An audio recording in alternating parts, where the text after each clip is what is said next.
Hey, it's your girl Rashida Green, and you are listening to the Crossroads podcast. Welcome back. So, for this episode, it is another Notes from the Field. I went to LA to Antioch University and met with a friend to talk about food waste. Franz and I met in grad school, and she still lives in LA and works as an event chef. We sat down to discuss food waste and a continuation of a chat we had on the price differences in food that we dubbed the peach phenomenon.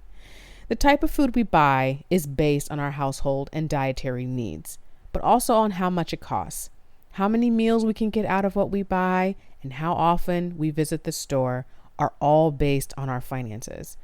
Unfortunately, the best and healthiest options aren't priced to fit everyone's budget. People also have issues consuming everything that they buy. Food waste is a serious worldwide issue and one of the main contributors to climate change. During my talk with Franz, we discussed the events she's catered and how she's had to put food she's taken hours to prepare and throw it away at the end of catering events, often when she's hungry.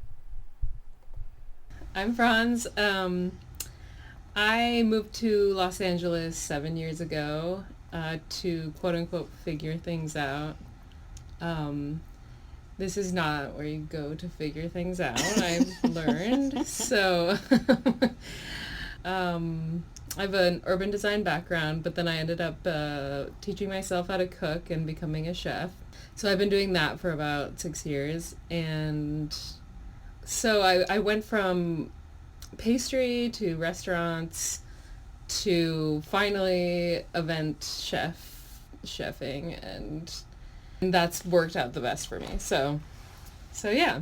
So what are some of the best and the worst events that you've ever worked at? Because the reason I ask that is because I know we're going to get into the shits, and I want to make certain that, like, we have fun, too. So if there's, like, what's, like, because I know you've told me about the American Horror Story one where people are, like, in their underwear and like, the glory hole. So the cookie glory hole. So I know that I already know is what I'm telling you. But yeah, I mean, it's interesting because the best and the worst are sometimes the same in these types of situations. Like, I guess one of the worst, maybe emotionally, was this 40-year-old birthday party. 40-year-old birthday party, like DTLA. That's downtown LA for you Downtown LA, yes. non-cool people.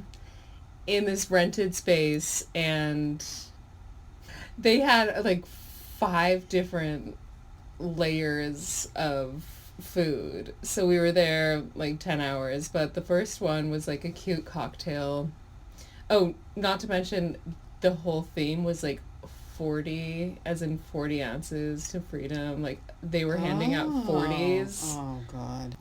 What are, like, the hats, like the truck driver hats that like say, the like, old 40? English? That is, oh, God. No, not the old English. Like okay. The truck driver. Like John Deere? Yeah.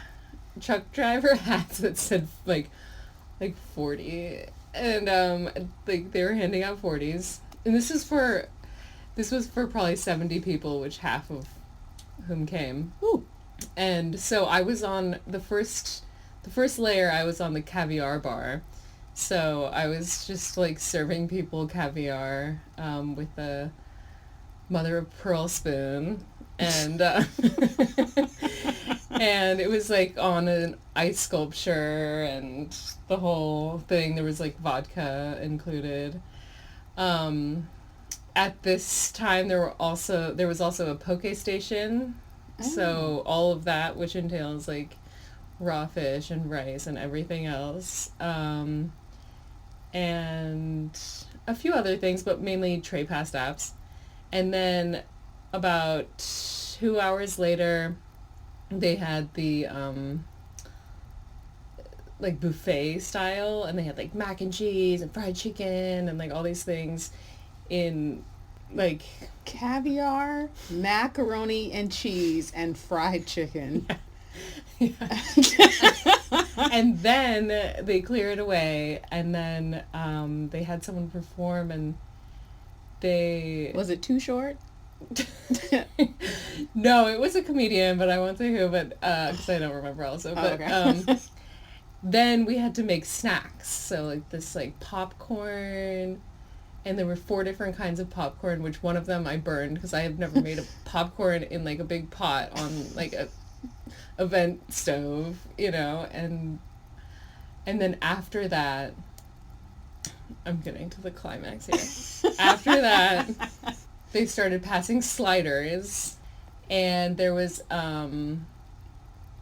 ice cream sundae bar, and then after all of that, they made someone in the catering company go and buy Taco Bell. Okay. $300 worth of Taco Bell, which as like it's like $1 tacos. It's a lot. That is a lot of food. A lot of food. So I don't know. I left that feeling really disgusting. And so this actually was a good way to segue into food waste. Yeah, well, because from that, we basically threw every single thing away. And there were like 20 chefs. Like, they paid for 20 chefs to be there making all the food, and we basically threw it all away. And I had to take some to the dumpsters, and this was downtown, so it's like there were a ton of people experiencing homeless outside the door. Right. And just like taking all this food that was like took so many days of preparation and then cooking and people to cook it and the resources to even get it there, and then we just put it in the trash next to someone who's starving. So yeah, it feels pretty shitty. Yeah, and like getting into some facts about food waste, according to Paul Hawkins' book Drawdown, which I will include in the show notes, a link to it so you guys can check it out. He has a very comprehensive overview of what we can do to combat climate change, but that basically he says a third of the food that is produced, like on farms, doesn't make it from the farm to the table. And that, as you just alluded to, and as according to Paul in his book, he says that 800 million people worldwide are impacted by hunger. And yet we have this very huge issue of food waste. So like you've already talked a little bit about and given us a very funny story about your experience catering, but can you talk a little bit more about the actual like food waste that you've seen and experienced? And like, honestly, as someone who works very hard and may not get that reward in pay, the payoff of all the hard work that you've invested, like talk about how that has made you feel. Well, as I said, it felt pretty awful in that situation, but what was a worse situation was having a daily existence of part of your schedule was throwing everything away. So I worked at a grocery store, Whole Foods. And dealt mainly with the hot bar. And at the end of the day, you just throw everything in trash bags. Like, so soup included? Yeah. Like, like 4... Like, we layered it up about 4 times because we were sort of terrified of... I don't know, getting your skin scald off, perhaps? Yeah. But we put all the hot food in there and the soups, and you're trying to like balance between solids and liquids. But yeah, I was burned a few times. Taking it out to the dumpster, everyone was kind of like, okay, who's gonna do it today? The sort of emotional trauma you feel and you're not compensated for, it's a whole other level. Like, I didn't have a lot of money, and that's like why I was working there. And then so you are kind of like hungry and at the same time kind of disgusted, but like you are throwing away all this food that no one's going to eat. Right. And that really disrupts like the balance of the biochemical restoration and everything, from soil to water to all the nutrients that are supposed to be cycled in the soil, and we're just putting it in these black bags and throwing them in a dumpster and locking them. So yeah, no, it's sort of like you feel invisible because you just have to get away. Like you have to get the trash out of the way. You have to get rubbish out, and that's like your job. So can you talk a little bit more about like the LA catering scene, like what the scene is like and how often it happens, things like that? yeah, I mean, that's what I think is pretty interesting about this conversation in this city, is that it's the mecca of entertainment. So there is an event every single night of the week. Sometimes tons of events every single night, depending on what season it is, if it's the Oscars or whatever it is. So there are so many events going on all the time. There's no regulations on any of these things, and so each event, there's so much trash in general, but there's a ton of food waste. And again, I talked about how people have diets and everything. That doesn't stop the food being produced. If it's not being eaten, that's not the point. It's that there's an event and you have to have an elaborate assortment of food to go with it. So it is definitely a place that's problematic. And so when you have these events, like hours wise, how many hours do you spend getting prepared for an event, the time of the event, and then like cleaning up? Like how many hours in a day does that take? For a small event, it's usually 2 to 3 people spending one day prepping, and then the event itself is all the staff, and you bring it in from the truck, set it up. A short event, like 2 hours, I will spend around 6 hours. So, and that's just at the event, but there's the people who prepped it the day before. So yeah, it's a pretty big process. That's why it's not cheap, and I don't think it should be cheap. Yeah, but are you all paid well? Like, are you paid from start to finish? Like, yeah, no, in event chefing you get paid hourly and pretty well. okay. It's not like the restaurant industry. Oh, right. Which is like a completely different Yeah. animal altogether. You worked in restaurants too, though, right? Yes. What was that like?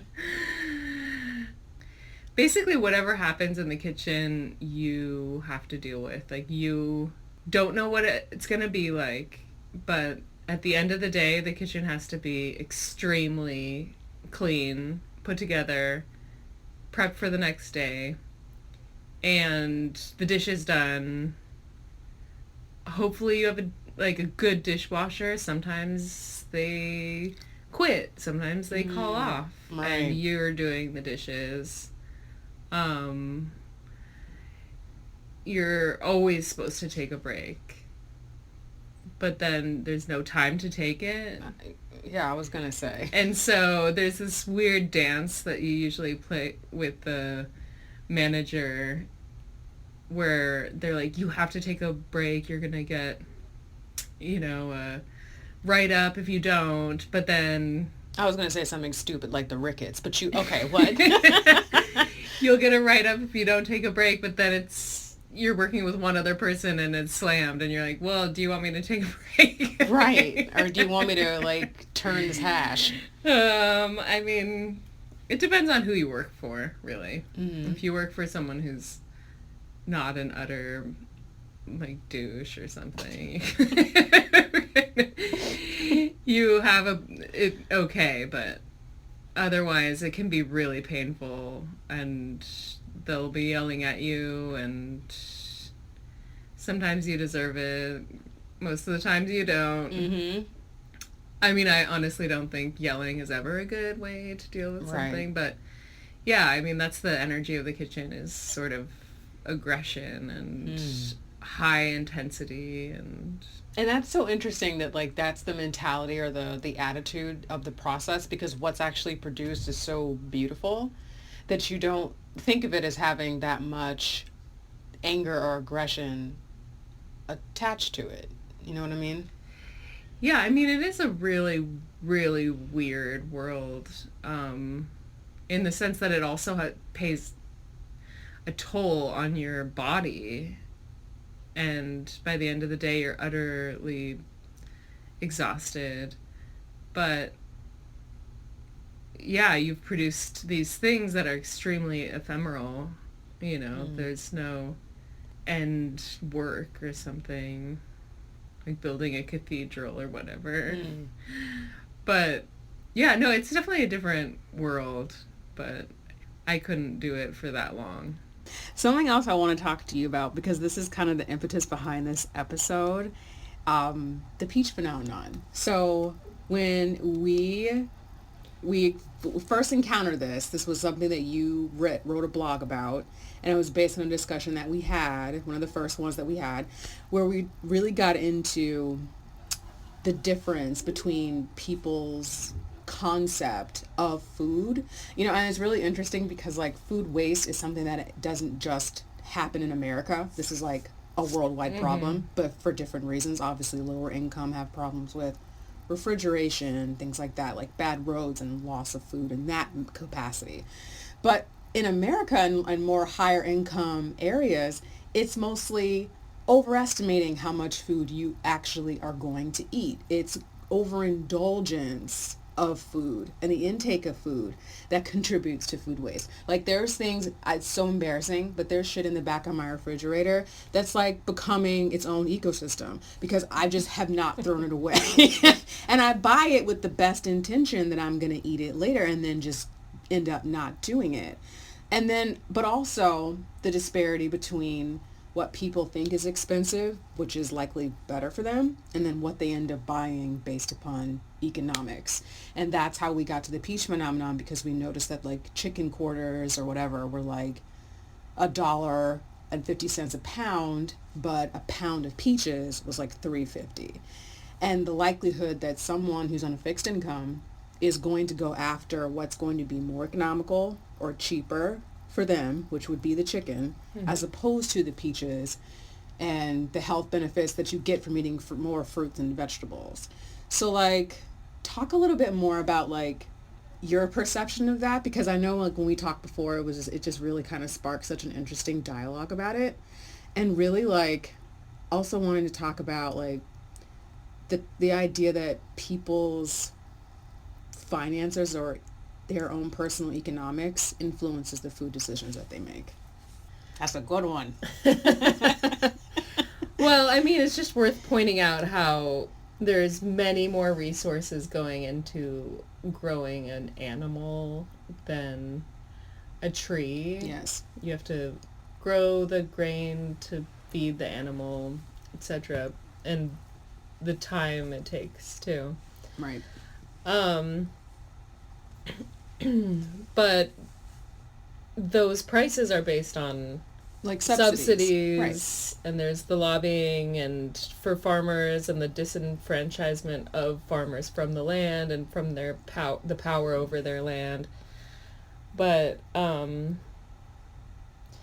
I mean, I feel like you're gonna pick some protein to get through the week that's cheaper than like, let's say, a piece of fruit, which might not, nourish you as long. Right. And that kind of really, and that was another thing that came up, is that like the concept of fullness, which is also in line or in alignment with people's perception of money and wealth. Like I personally, family members have told me straight up they do not like feeling hungry, even though that's a good sign because it means that your metabolism is working, that whatever you're eating and intaking is nourishing you, and now that you're ready for something else. But to them, it's like, I must not have eaten enough, or it's somehow synonymous with poverty and being broke. And that's yeah. And it's just like, it's an interesting concept. So can you talk more about how, not just you personally, but just like the other folks that you've encountered working in the kitchen, and how they are marginalized and almost erased because they are, in essence, taking large amounts of food and just throwing it away? Working events is definitely different. It's not as brutal, and some of the clients always ask to keep the leftovers, which is cool, and so it's not as brutal working like privately, but yeah, I think for the most part, when you're told to just like, okay, time to dump everything, everyone's so used to it that like no one feels anything anymore. And so like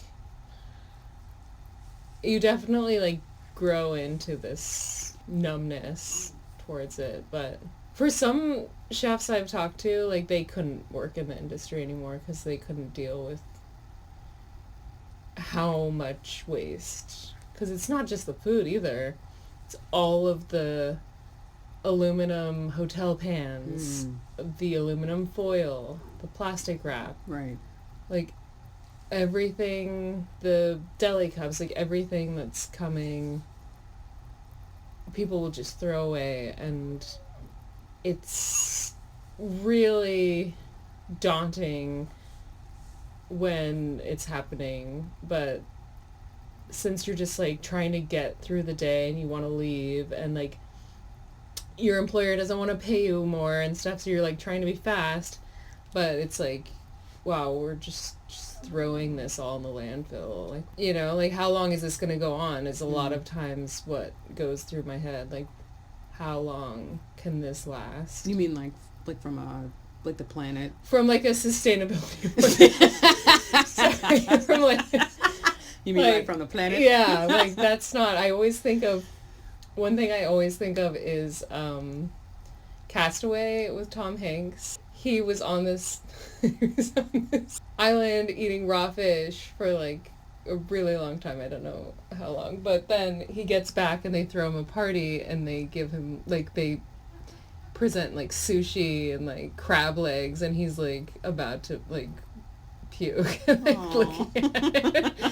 It's just like the excess. I think it really demonstrates like the excess of society these days, and like no one really thinks about it. And oh, I'm on a diet so I won't eat that, but then it's just like the excess of wealth so that you can like display how much like money you have, so here's all this food, and then everyone's like, oh, I don't eat that, and oh, you know, like I'm vegan, I'm not gonna eat that or anything.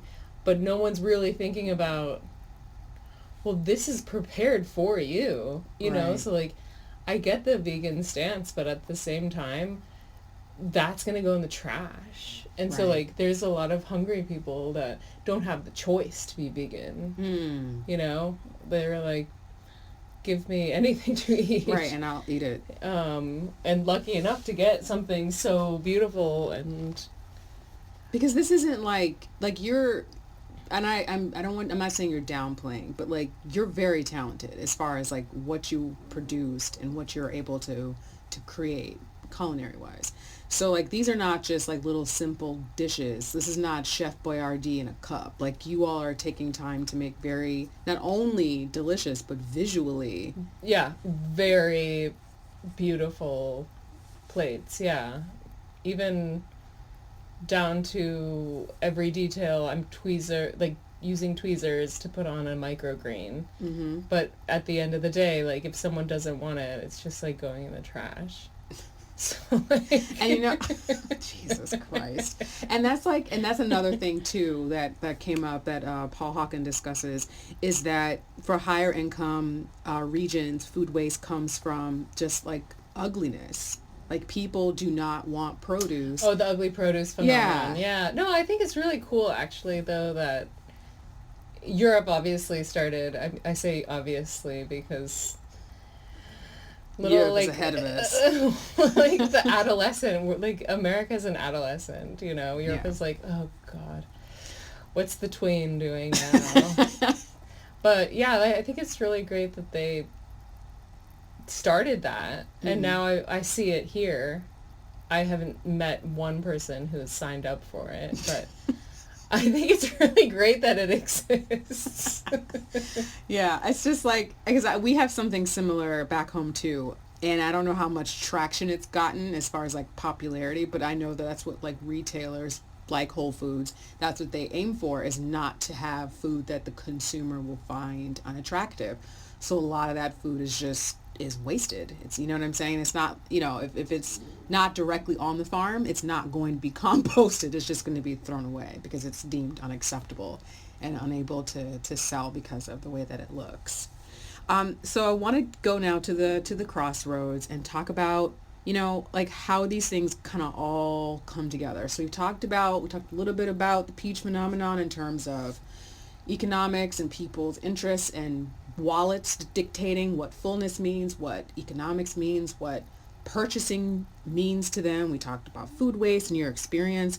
So like in terms of sustainability, like can you think of some of the areas that are like from just like the basic principles of sustainability, which they're all three main ones, which are the nutrient cycles, biodiversity, and the dependence on solar energy. So of like the nutrient cycles, like from your opinion, like what are the ones that are most affected by food waste?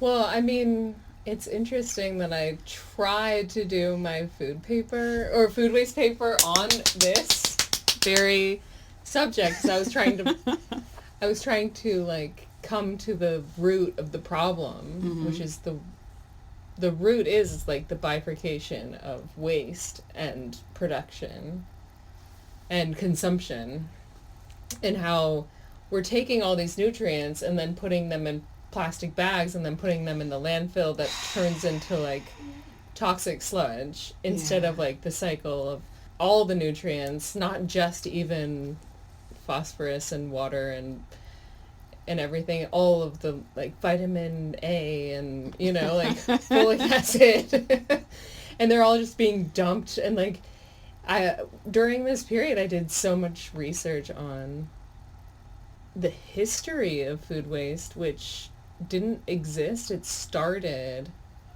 in the 50s. Like it started then.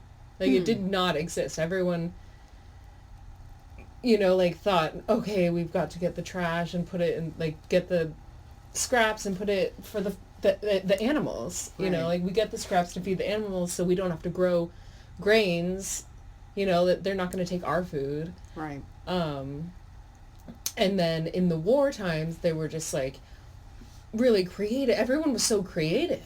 I just think it's so depressing, like that people have lost their creativity, and everyone used to use the whole animal. Yeah.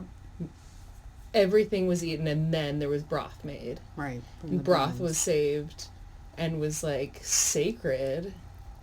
And then even during World War II and I think maybe World War One, I can't remember, but like is when like canning started, and so they started using everything. Like canning saved food waste from happening after the industrial era.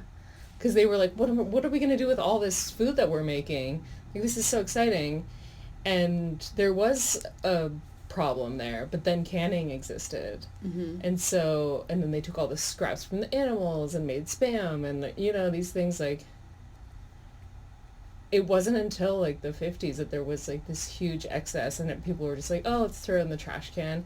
And then like the city will come and get it. Right.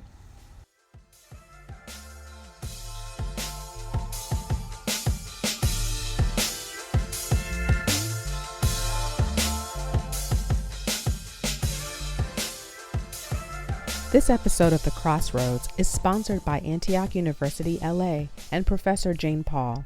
Professor Paul was gracious enough to let me use her office to record in, and she has been instrumental in the education of many students at Antioch.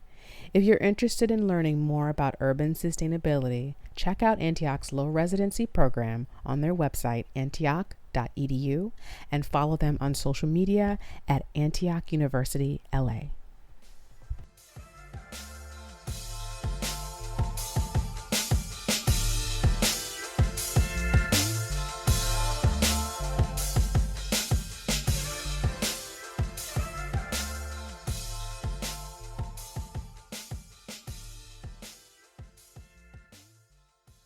So, we've come to the crossroads. We discussed the main principles of sustainability, and now we're going to get into the important biogeochemical cycles that are impacted by food waste.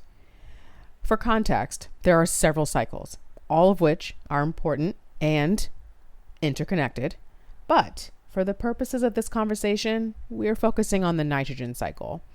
Some other cycles to get familiar with are carbon, oxygen, water, and phosphorus.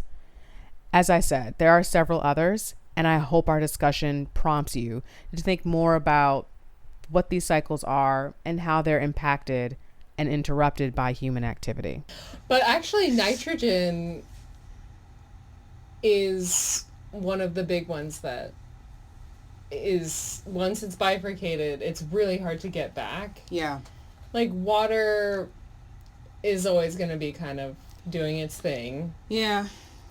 Phosphorus, there's so many rocks, like, at this point, in my conclusion in that paper, it was like, it hasn't been long enough of us wasting food for us to see a problem with the phosphorus cycle. Right. But nitrogen was a huge one, right. And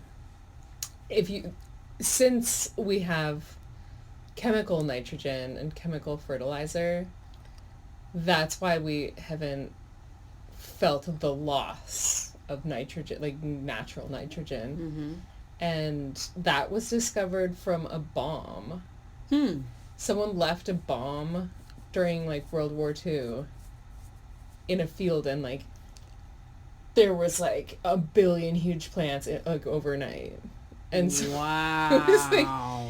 It was a toxic discovery, but it has led to industrial farming because it was impossible before chemical fertilizers to do the type of farming we do now. And now we strip the soil and then put chemicals into it. Right.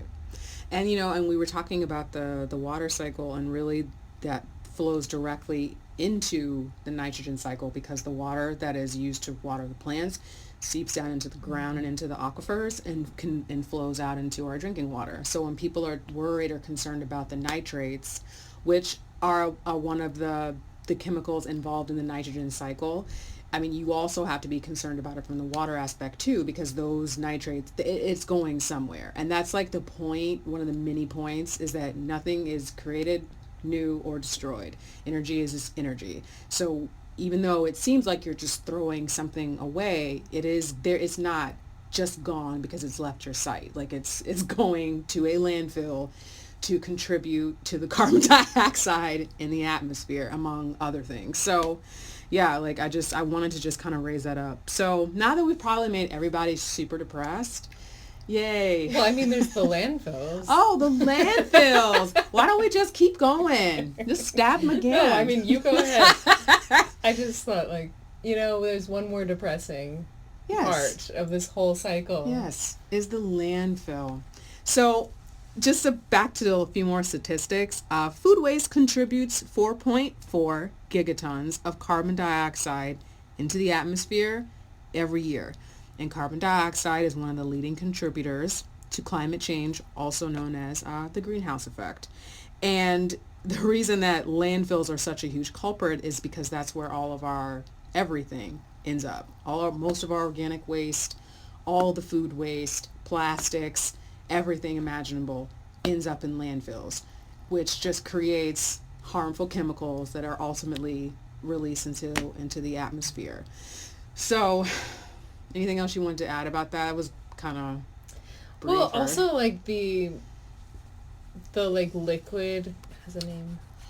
Oh, just sludge? No, it's not. It's a name, like whatever. The liquid at the bottom of the landfills enters the water aquifers, which you were saying, but it's like actually becoming a really serious problem because they have like lined landfills. Right, yeah. And it's, you know, like how long is it going to take for it to get out? To break, yeah. Yeah. Because that's also another problem, kind of segueing really quickly, with coal ash.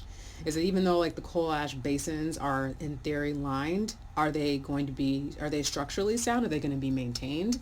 I mean, that's what happened in North Carolina after the recent hurricane, is those coal ash ponds overflowed and flowed into the drinking water. Glory. Yeah, and we're trying to keep the coal plants alive. Yeah, because we need coal, bruh. Come on. How are we going to heat our homes? With a fire? Come on. It's great, yeah.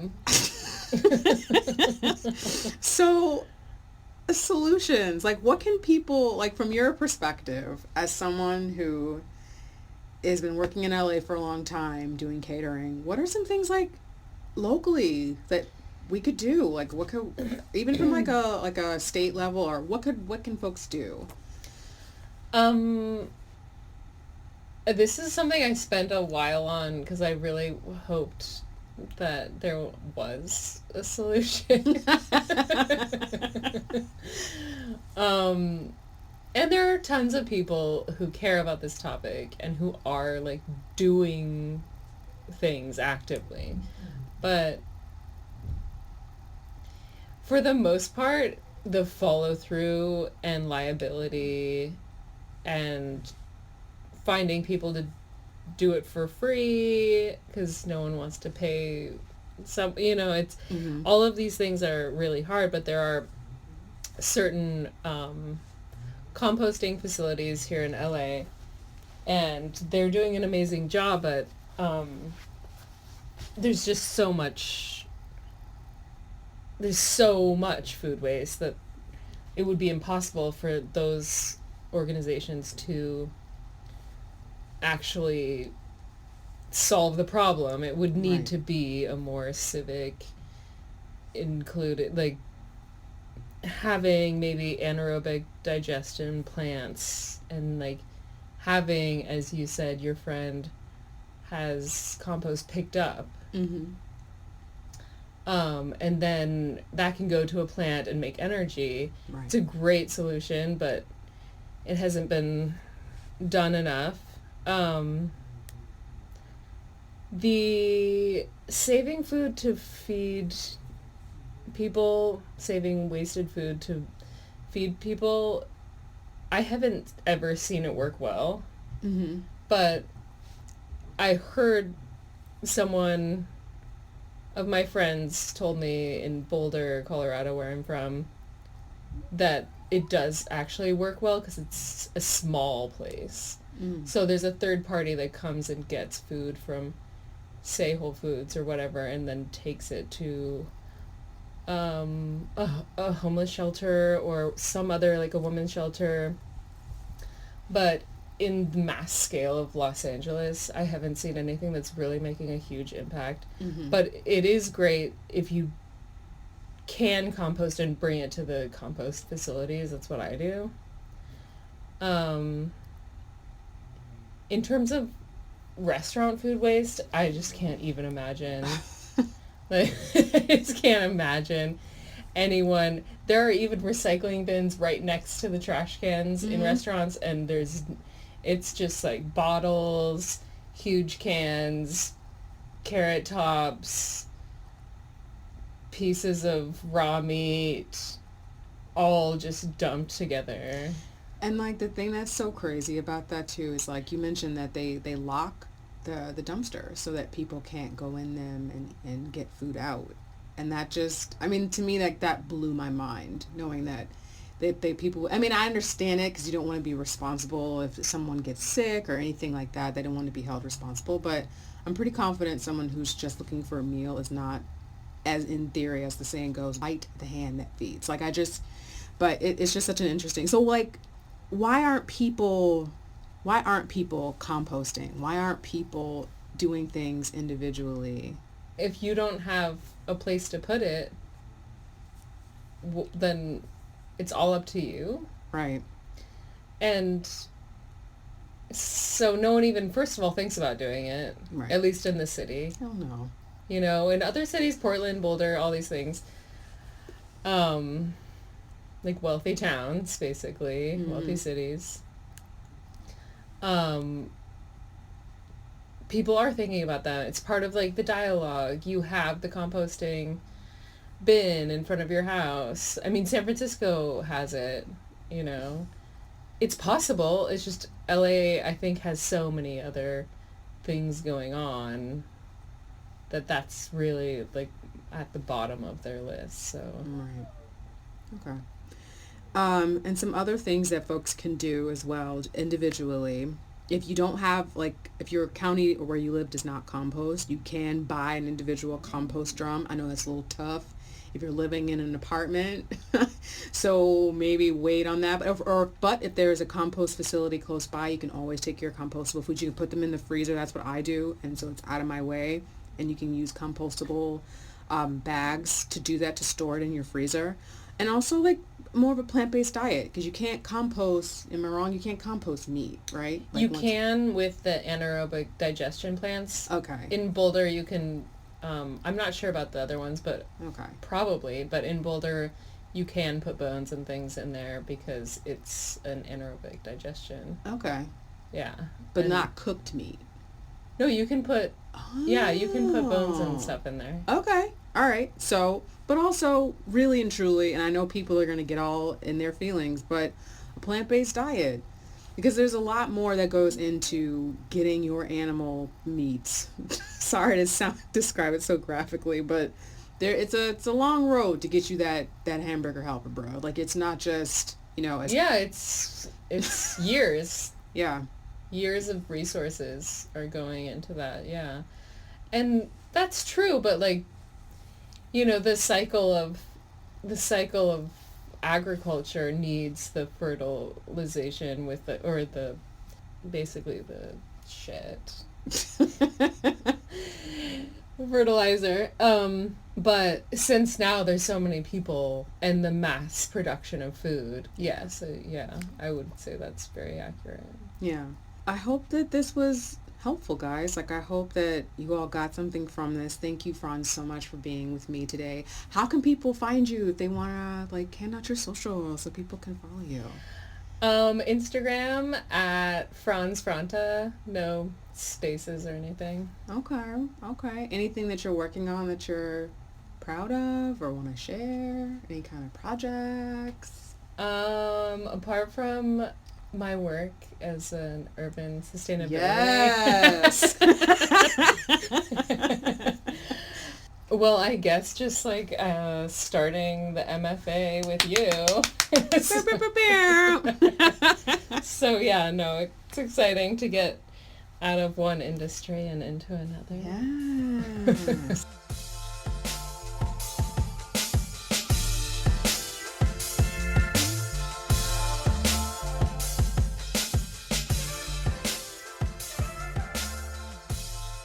Everyone, thank you so much for joining me for another episode of The Crossroads. And thank you to my guest and friend, Franz. I love having an opportunity to get together with friends and have great conversation. And I hope this conversation gets all of you thinking about your local and global environment. And also, and more importantly, thinking about the food you throw away in plastic bags every day. When you're at work, when you're at home, eating out, every day. Just think about it. What ways could you cut back on buying more than you eat? You know, maybe check out your county's website and see if they offer a compost program, or if they have a compost facility in your community or close to your community. If they don't have one, you can always write your local representative and ask for legislation to help establish one.